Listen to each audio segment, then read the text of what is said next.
Okay, so I thought on our last day here, I thought I'd check the grapevines. I gave a rough estimate last time of how many there were, and I was out by quite some way. I estimated there would be about 130 viable grapevines. Remember, this is middle of March. Here's one of the grapevines. Nice thick stem coming off. There's loads of potential there. Lots of shoots. There's the other sort there, the other side, and it looks like it's actually starting to bud there. So anyway, I gave an estimate of about 130 grapevines, and I've just counted them, and I found out there's 161 grapevines here, viable ones. There's a few small ones that may or may not produce fruit. They might be dead or might just need, you know, good watering. But anyway, we'll have to see. Here's quite a good one. It's quite a big one. There's two here. Quite a lot of canes. You could probably do a really good sorting out, but so we're not going to be here for another 6 months. By the time we come back, it'll almost be dead, but it has been grapes, as you can see here, that were left on.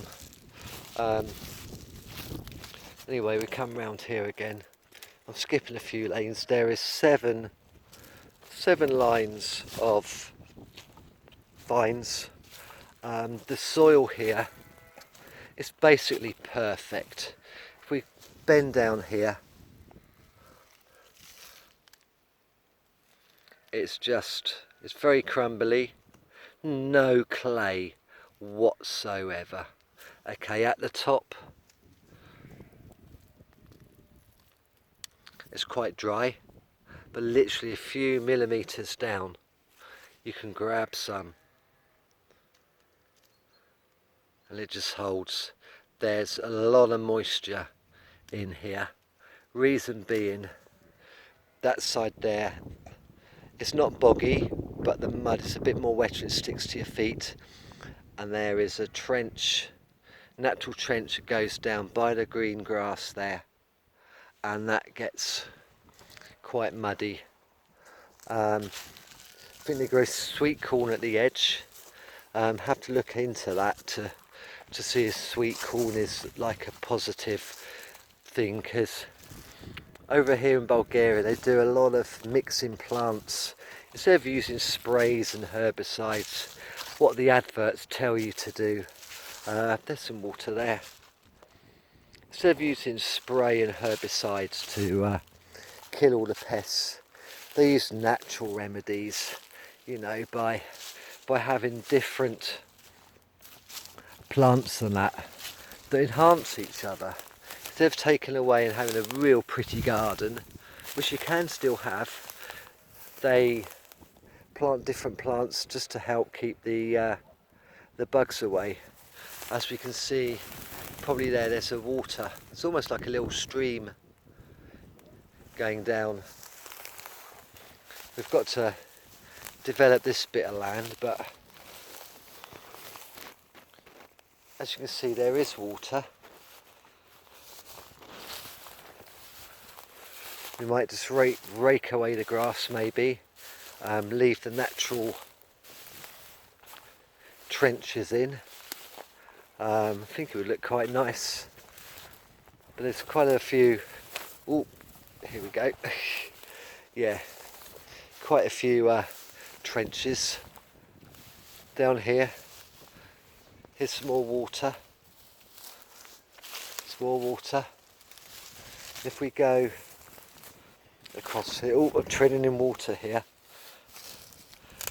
Fallen trees, quite boggy. There's room potential if you just graze back the dry grass, clear the trees away. Another load of water here.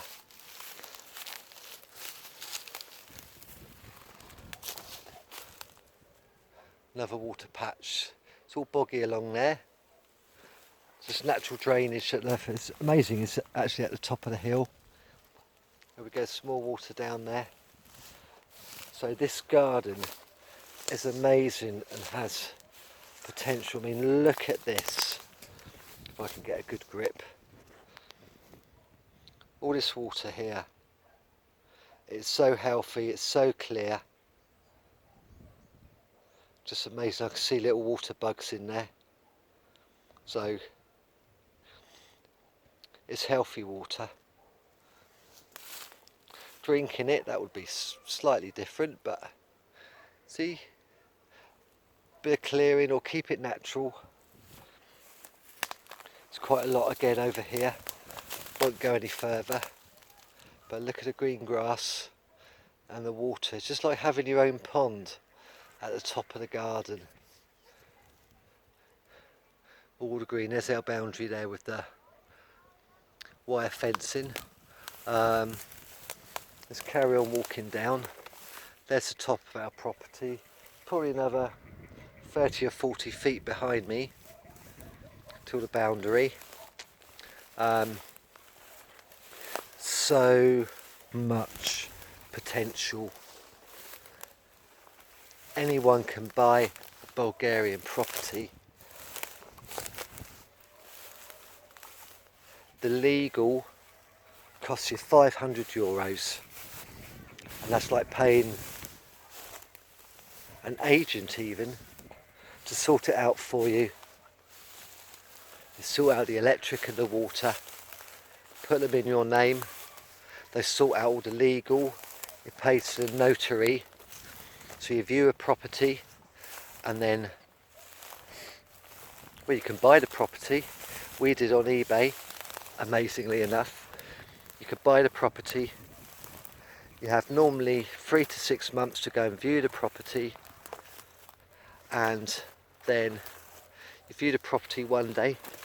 That same day you go to the notary and you sign all the deeds over to yourself, pick up the document 2 days later. You can have it all done in 3 or 4 days. It's just totally amazing. We raked this bit of land, I think the second day we're here. We've actually got, again, it's a different way of doing things. Got onions growing. Rake the dry grass away, and it leaves the onions that are already planted.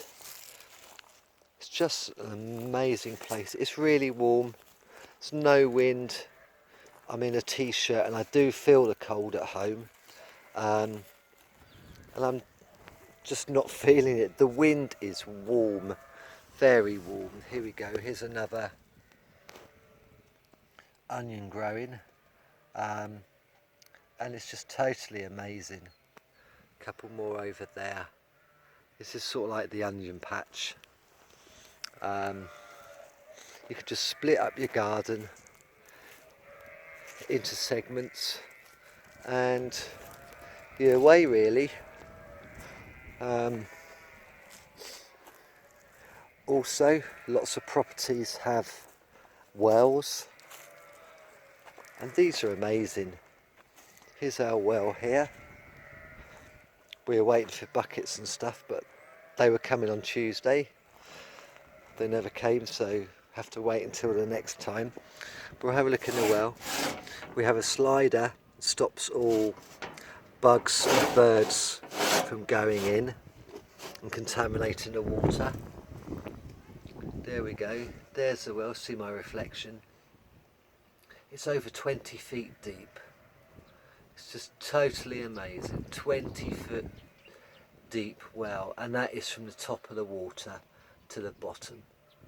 So there's plenty of water there, and most people, they have irrigation pipes that they feed from the well, and it waters their grapes and all their plants and vegetables. There's free water, so no water bills. So it's just totally amazing.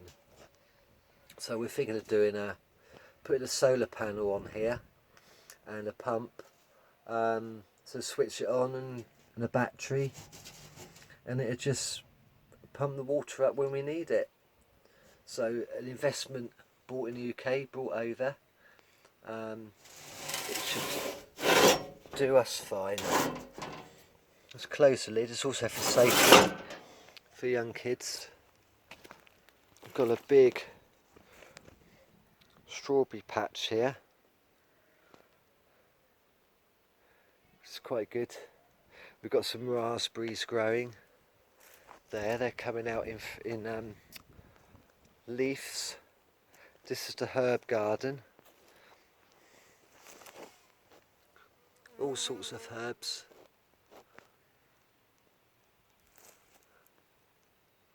Just totally amazing. That looks like a beetroot that's been planted, and that will grow. We'll see what that turns into. Some more raspberry canes, and all these are different herbs. There's some onions growing. Now the onions might stop the bugs from just basically eating the herbs. I've no idea. We have, I saw it just now, a little firebug. It's like loads and loads of them. You can never see them when you want to. We saw a lizard earlier. Saw some storks flying over. Saw a bat on the first day at night time. So there's the strawberries.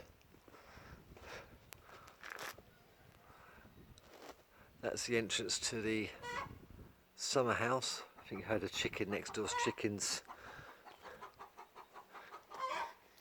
This was planted for squashes and peppers,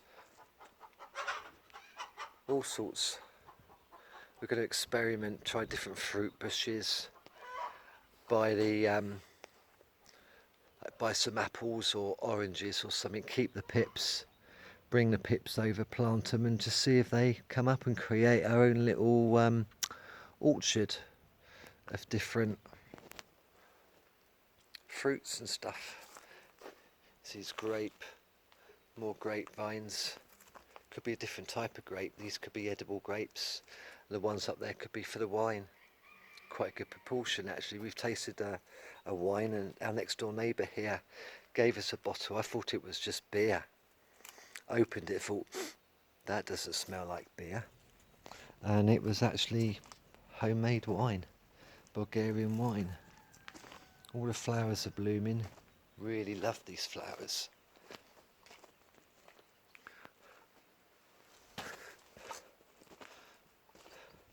Okay, now we go to the paddock.